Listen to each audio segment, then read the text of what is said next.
Buenos días, jóvenes. ¿Cómo le amanece en un día como hoy, donde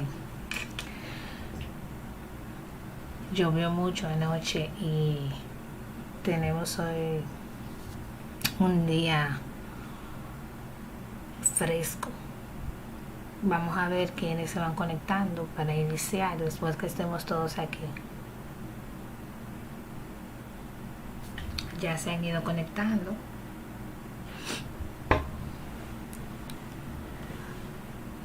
Vamos entonces a ver cuáles personas están conectadas.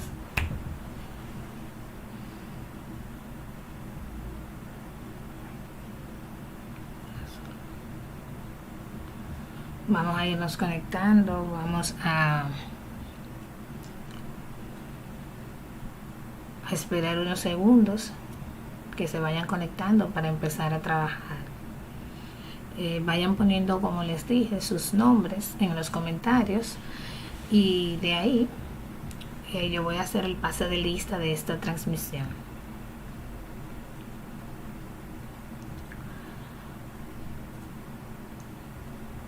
Continuemos conectándonos, jóvenes, por favor.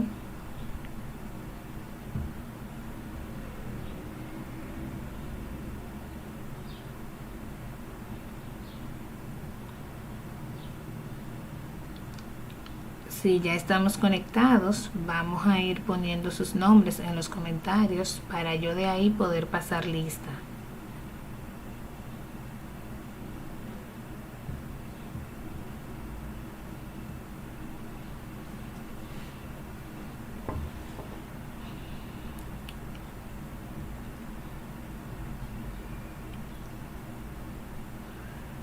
Me piden que no encuentran cómo enviar, pero hace 2 semanas que yo le dije que se conectaran y que se suscribieran al canal precisamente para cuando iniciáramos la transmisión le llegara la notificación, pero de todas formas vamos a ver cómo le enviamos el link.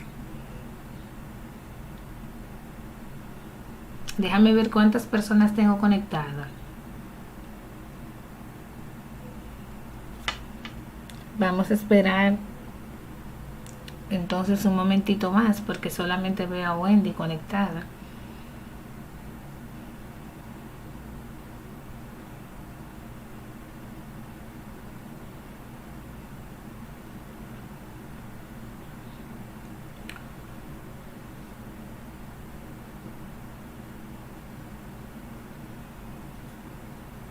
Estaremos hablando hoy del psicodiagnóstico clínico. Vamos a ver cómo se conecta.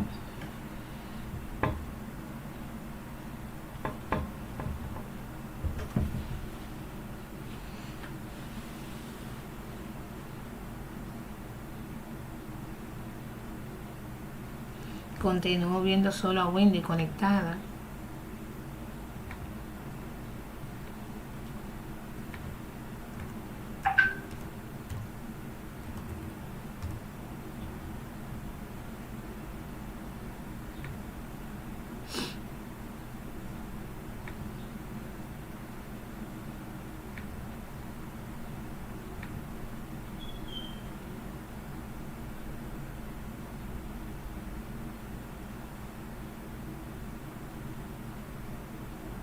Somos 13 y solamente veo 3 personas conectadas, entonces tengo que esperar un momentito más.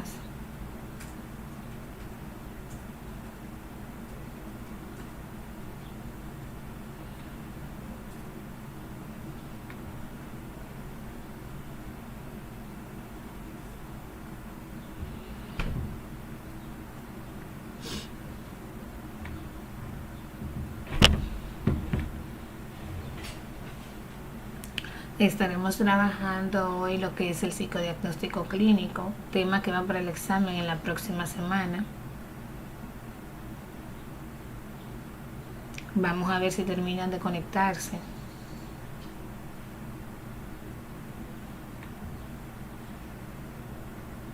Con una persona más que se conecte inicio, porque ya con una más tengo más de la mitad de las personas conectadas. De las personas que deberían estar aquí. Ok, vamos a iniciar. Ya tenemos 7 personas conectadas. Vayan poniendo sus nombres, por favor, para ir tomando su asistencia por aquí. Le quiero informar que la asistencia es importante. Ustedes saben por qué, porque esa asistencia yo tengo que subirla al sistema. Entonces es importante que se asista a la hora de la clase.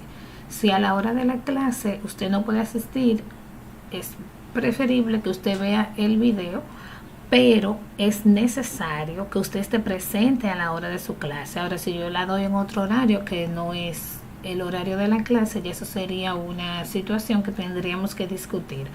Pero en el horario de la clase debemos de estar cuando hay transmisiones, cuando hay encuentros, que no siempre van a ver, que eso es claro, es bueno tenerlo claro. Hay que estar presentes porque esas asistencias hay que reportarla. Bueno, vamos entonces a hablar un poquito sobre el psicodiagnóstico clínico. ¿Qué hacemos en el psicodiagnóstico clínico? Al igual que en todos los otros psicodiagnósticos, escolar, laboral, clínico, hay un proceso que se sigue, que es un proceso como un esquema para todos los psicodiagnósticos. Lo primero que hacemos es que hacemos una evaluación, hacemos una recogida de información, después hacemos una evaluación y por último entonces realizamos un informe.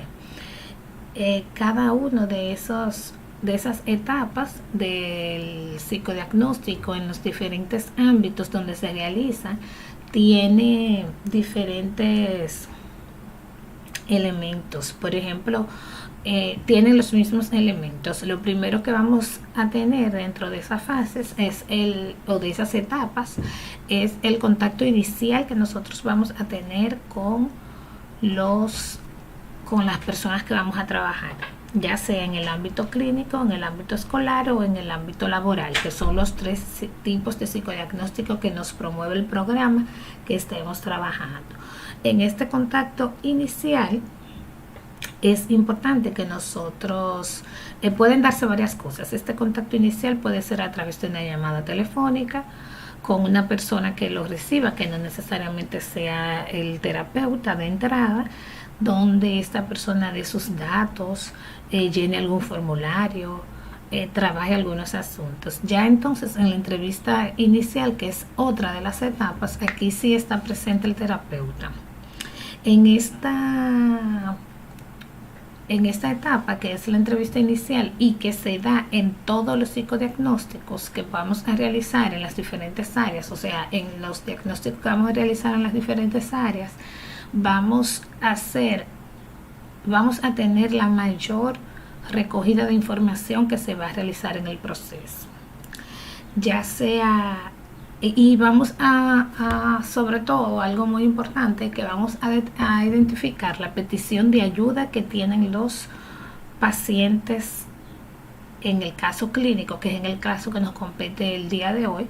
Vamos a ver de manera específica la petición de ayuda que tiene este paciente. Muchas veces la entrevista inicial es la que nos induce, la que nos lleva a determinar y a pasar a la otra fase. Vamos a poner un ejemplo. Hoy yo empiezo a trabajar con un paciente y en la entrevista inicial yo obtuve los datos necesarios para determinar de qué forma yo voy a evaluar el paciente, ese paciente, de qué forma lo voy a trabajar. O sea, ya tengo la primera fase, que es el contacto inicial, que incluye la entrevista inicial, y aquí voy a determinar cosas importantes que voy a determinar aquí. Bueno, voy a determinar los datos del paciente y la petición de ayuda. En base a eso, en esta etapa también, en la entrevista inicial, voy a intentar completar la historia clínica, que vamos a ver detalladamente en otra clase. Voy a tratar de iniciar la historia clínica, que no necesariamente la tengo que completar toda en esa entrevista inicial. Cada paciente es diferente y cada paciente o cada cliente nos va a ir dando las pautas de si debo seguir avanzando o si debo de quedarme hasta ahí. Entonces, la segunda fase, vamos a dividirlo en fases. La primera fase es la fase de contacto inicial. La segunda fase sería ya la evaluación. En la evaluación, entonces, la evaluación por sí va a depender de la entrevista inicial y del contacto inicial que nosotros hayamos creado. Está de más decirle a ustedes ya en esta etapa de que el rapport que creemos en la primera etapa, en la etapa inicial, va a ser fundamental para todo el proceso. La evaluación, entonces ya en la segunda fase, que es la fase evaluatoria, es la fase donde el terapeuta decide cuáles herramientas va a utilizar para realizar el proceso de evaluación. Puede ser observación, pero también puede ser aplicación de pruebas psicométricas, como también puede ser entrevistas a otras personas que puedan ayudarnos en el proceso de evaluación de ese paciente. Cada paciente es diferente. Aunque hayan fases establecidas, estas fases van a avanzar o se van a detener dependiendo del paciente que tengamos enfrente. Otra fase, que es la última, entonces sería la de cierre de proceso y devolución de la información, que es donde ya al paciente, esa es la fase de diagnóstico, que es donde al paciente se le explica todo lo que se ha hecho y qué procede. Vamos a poner un punto ahí. No quiero decir que con esta fase, que es la fase final, ya terminamos el proceso, no. Esta es la fase final del proceso de evaluación. El proceso terapéutico empieza entonces después de ahí, pero nosotros estamos trabajando en esta asignatura justamente solo con el tema evaluativo, que como yo hago un diagnóstico, nada más, no voy a ver todo aquel otro proceso. En este proceso, en esta parte final, entonces se realiza una entrevista de cierre o entrevista devolutiva de esa parte del proceso de psicodiagnóstico, y también se realiza un informe, que lo vamos a ver más detalladamente, la elaboración de un informe psicológico más adelante también. En este informe vamos a poner todo lo que nosotros encontramos en el proceso de evaluación y vamos a sugerir qué nosotros entendemos que tenemos que hacer de ahí en adelante para el trabajo terapéutico con el paciente. Eso lo vamos a hacer en todos los procesos de psicodiagnóstico, tanto en el clínico, en el escolar y en el laboral, que es el que nos compete para esta asignatura. Vamos ahora a enfocarnos en el psicodiagnóstico clínico. Como les dije, este proceso que le acabo de mencionar, estas fases con estas etapas, es común en todos los procesos de psicodiagnósticos o de evaluación psicológica. Es común en todos. Entonces vamos a tener un contacto inicial con el paciente, vamos a tener el tema de la evaluación y vamos a tener el tema de devolución, o sea, el tema de dónde vamos a entregar todo lo que ya hemos hecho. Ahora bien, vamos a ver el psicodiagnóstico en el ámbito clínico específicamente. Bueno, pues el psicodiagnóstico en el ámbito clínico es un ámbito muy particular de trabajo.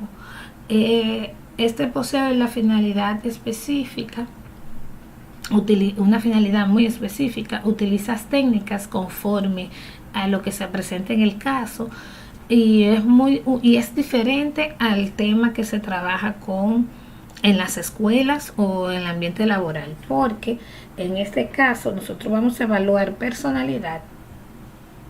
Que en otros ambientes tal vez no sea necesario evaluarla. Y aparte de eso, vamos a trabajar temas muy personales y propios de cada persona. Una característica que tiene el psicodiagnóstico, la evaluación psicológica clínica, es que la petición de ayuda generalmente es solicitada por la persona en cuestión, no así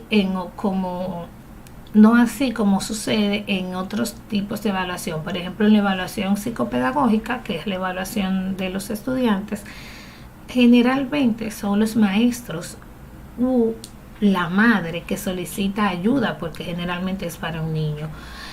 Sin embargo, en el psicodiagnóstico clínico, que es mucho más amplio, puede trabajar la solicitud de ayuda. Casi siempre viene de la misma persona que va a recibir la terapia. Es importante que el terapeuta o el psicólogo que esté realizando la evaluación psicológica clínica tenga muy clara cuáles son las técnicas que va a utilizar, y si no la conoce es mejor que no las utilice. En el psicodiagnóstico en el ámbito clínico, la historia clínica es un poco más abarcadora que la recogida de información que se realiza en otros ámbitos.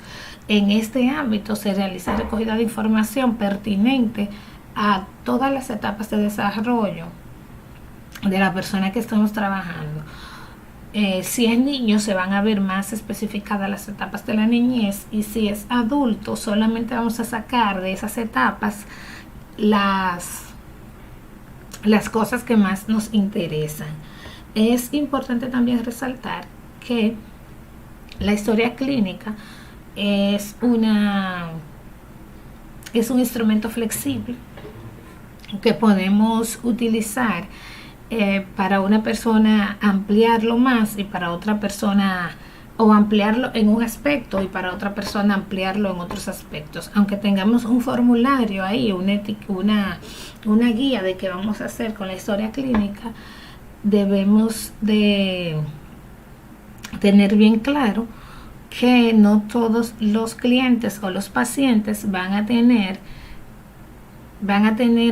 vamos a ampliar la información de la misma forma. Tal vez a un cliente le voy a ampliar más el ámbito familiar y a otro le voy a ampliar más el ámbito social.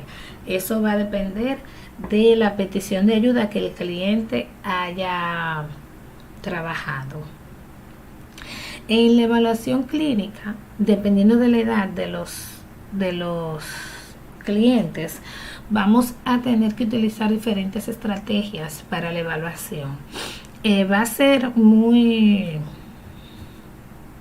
como les digo, o sea, cada psicólogo va a determinar qué tipo de evaluación entiende pertinente y en cuál confía para realizar su evaluación clínica.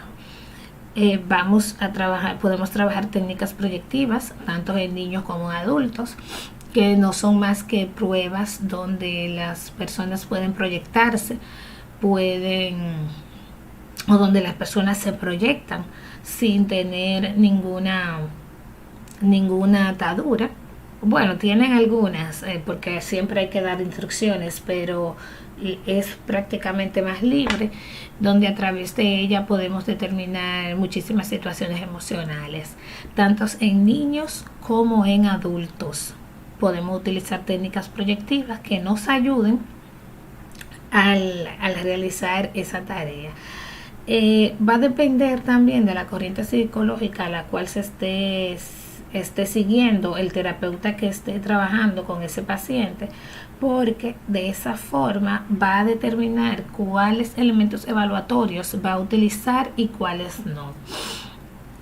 Por ejemplo, hay personas que confían mucho en las técnicas proyectivas, pero hay personas que prefieren trabajar técnicas más estructuradas en el proceso de evaluación. Técnicas más estructuradas donde los clientes o pacientes o usuarios, que es otra forma de llamar a las personas que nosotros atendemos, tengan la facilidad, no puedan salirse de un marco. Entonces hay terapeutas que prefieren utilizar técnicas evaluatorias que tengan que ver, que sean muy estructuradas. Sin embargo, hay otros terapeutas que prefieren trabajar técnicas evaluatorias que sean más flexibles y abiertas. Hay que tener mucho cuidado con el tema de las evaluaciones, ya que las evaluaciones pueden arruinar la vida de una persona como pueden arreglarla. O sea, una evaluación mal manejada en el ámbito clínico puede dañar la situación, puede empeorar la situación con la cual la persona fue a solicitar ayuda. Algo también que es importante resaltar en el caso clínico es que no solamente las evaluaciones psicológicas son las evaluaciones mediante vía test, vía pruebas, son lo que te van a decir a ti lo que tienes que hacer con ese paciente. Las pruebas son una herramienta, no son el 100%, lo único que no, son una herramienta que yo voy a utilizar al igual que otras herramientas que yo puedo utilizar. Por ejemplo, en el ámbito clínico, dependiendo de la corriente psicológica que yo esté trabajando, hay un elemento que va a ser o que es universal, y es la entrevista. La entrevista, el análisis del discurso del paciente, las evaluaciones psicológicas, pero ojo, muchas veces las evaluaciones psicológicas no son, o no muchas veces, las evaluaciones psicológicas no son lo único que tenemos que utilizar para realizar un diagnóstico clínico, ni escolar ni de otro. O sea, son una herramienta. Cuando veamos el psicodiagnóstico escolar, vamos a darnos cuenta que las pruebas psicológicas son una herramienta, pero que existen muchísimas más. En el ámbito clínico, entonces, tenemos que tener habilidad para poder analizar el discurso del paciente. Al momento que nosotros analizamos el discurso del paciente y vemos las situaciones que va el paciente haciéndonos ver, entonces vamos a unir todas las evidencias que tenemos para entonces realizar un diagnóstico. Un elemento importante en la psicología clínica es que nosotros tenemos en la evaluación clínica, en la evaluación psicológica en el ámbito clínico, es que nosotros tenemos que conocer el DCM. El DCM es 1-1 en los psicodiagnósticos clínicos. Nosotros tenemos que conocer el DCM, manejarlo y hacer los diagnósticos que nosotros tengamos que hacer en base a él.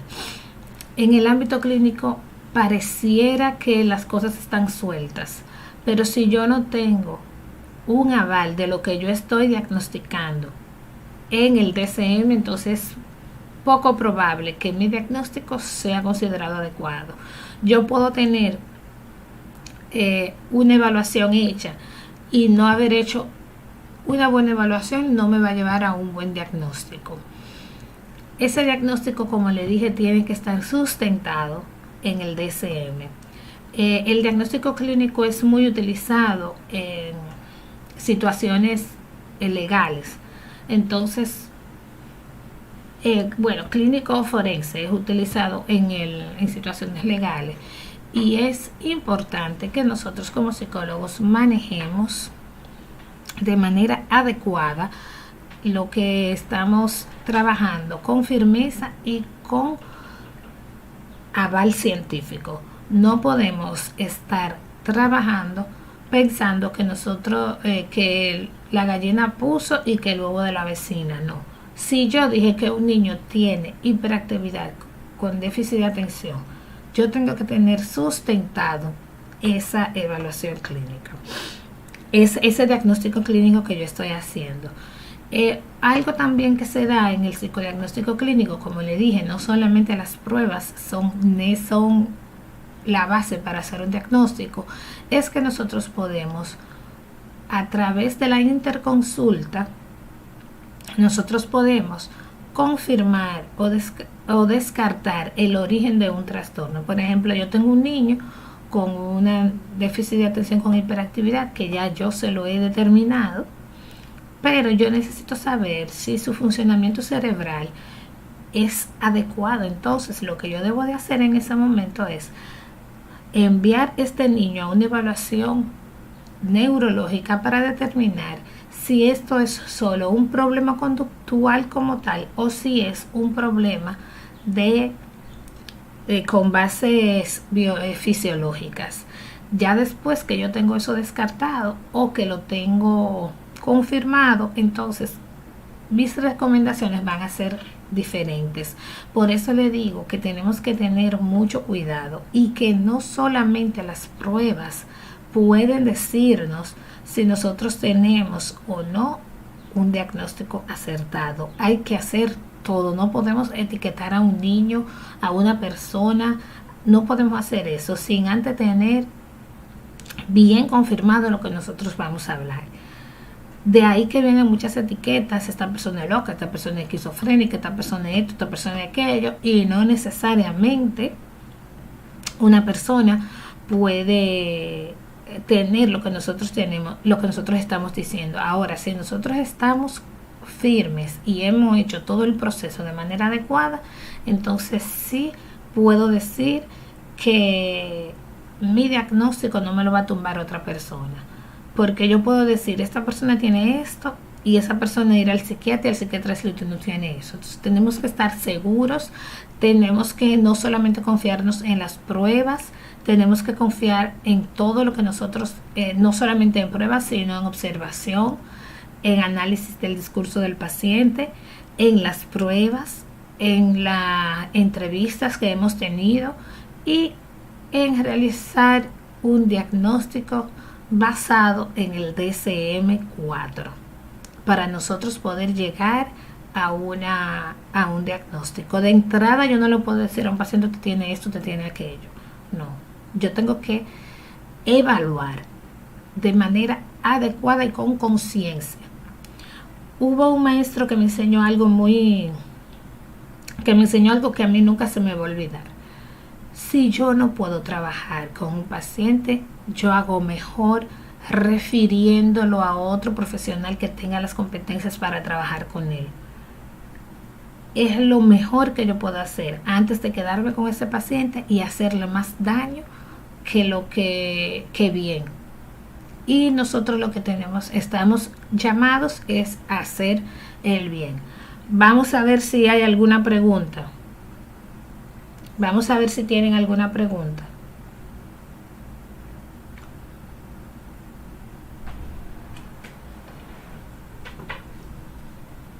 Vamos a ver entonces si hay alguna pregunta.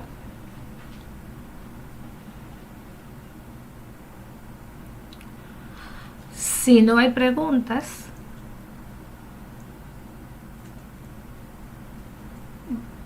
bueno, mientras se deciden escribir las preguntas, entonces voy a informarle que en la plataforma tienen una tareita que se la puse ya, una tareita sobre la evaluación psicopedagógica, y tienen una información ahí sobre el parcial.